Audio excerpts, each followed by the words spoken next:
Թեպետ Երևանում տեղացած ձյունն ի վերջո հալեց, սակայն այնուամենայնիվ երևանցիների խնդիրները դրանից չպակասեցին։ Մայրաքաղաքում ամեն քայլափոխի կարելի է հանդիպել քանդված փողոցների ու փոսերի, որոնք առաջացնում են ինչպես վարորդների, այնպես էլ հետիոտների զայրույթը։ Ուշագրավ է, որ Տիգրան Ավինյանը խոսելով ճանապարհներին գոյացած փոսերի, դրա մեղավորների, փոսալցման աշխատանքների մասին, իր դժգոհությունների շարքում ոչ մի անգամ չի հիշատակում այն ընկերությունների անունները,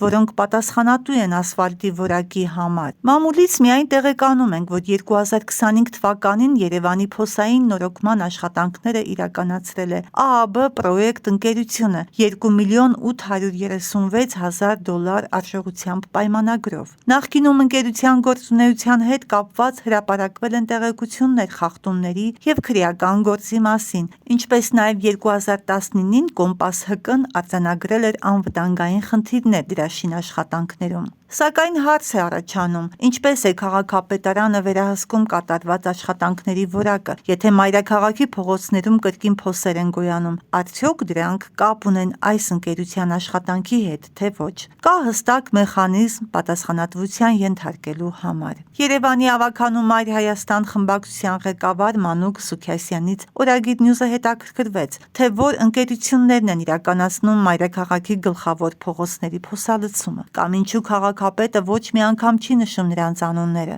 Ըստ Սուքիասյանի պատճառը շատ պարզ է, որովհետև մի շարք հարցեր են առաջանալու, որոնցից մեկը հետևյալն է. Թե ինչու քաղաքապետարանը օրենքով եւ պայմանագրով նախատեսված միջոցներ չի կիրառում այդ ընկերությունների նկատմամբ։ Իսկ պատասխանը ինձ թվում է պարզ է, որովհետեւ առաջիկին պիտի իրենց պատասխանատվության ենթարկեն եւ այդ երաշխիքային գումարները, որ կազմակերպությունները միշտ բանկերում ունենում են որպես իրենց արված աշխատանքի, երաշխիքի միջոց,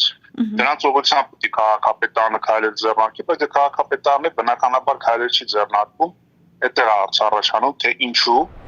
Սուքիասյանը կարծում է, խնդիրը նաև վերահսկողության մեջ է։ Նրա խոսքով քաղաքապետարանը պետք է բավարար միջոցներ հատկացնի տեղհսկողություն իրականացնելու համար, իսկ տեղհսկողը պետք է գնա և ստուգի քաղաքապետարանի պատվիրակված նորոգումը իրականացվում է պատշաճ որակով, թե ոչ։ Անհրաժեշտ է նաև տեղհսկողներին ջրի երես հանել, քանի որ նրանք իրենց տեղում չեն։ Եթե վերահսկողին տրամադրվում են չնչին միջոցներ, նա չի կարող արդյունավետ վերահսկում իրականացնել, նշում է ընդդիմադիր խմբակցության ղեկավարը։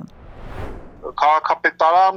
ասֆալտապատում իրականացնող կազմակերպություն, այդ տիրույթում կարող է թաքնված լինել շանգլուխը, թե ինչեւ քաղաքացու մոտ բնականաբար այդտեղ է հարց առաջանում, որ կան կոռուպցիոն ռիսկեր։ Այսինքն եթե դու աշխատանք ես պատվիրակում, այդ աշխատանքը պատշաճ որակով չի կատարվում, դրա շահագրգիռը դու պետք է լինես, որ ընթացքում հետևես, ոչ թե սպասես հետևանքները պարզվեն, նոր փորձես այդպես իբրև թե զայրանալ, թե այսով է այս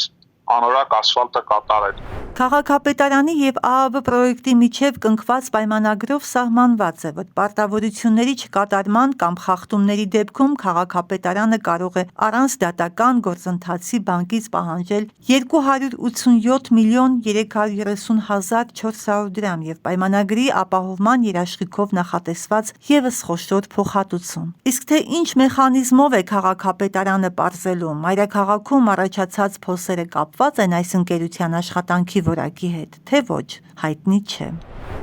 Բայց թե հետով պիտի այնպես աշխատանքները կազմակերպի, որ խնդրահարույց կազմակերպություններ դա չանեն, քրեական գործեր շալակած ընկերություններ չանեն, տեղհսկողները պատշաճ ընթացքում տեղհսկի թերություններ տնան շտկել տան կամ ահազանգեր, որ պատշաճ որակով չի կատարվում։ Մանուկ Սուքիասյանը հավելում է, քաղաքապետարանը փորձում է խուսափել պատասխանատվությունից, ասելով, թե ինքը միայն պատվիրատուն է, ոչ թե կատարողը, չնայած կազմակերպչական և վերահսկողական գործառույթը հենց քաղաքապետարանինն է։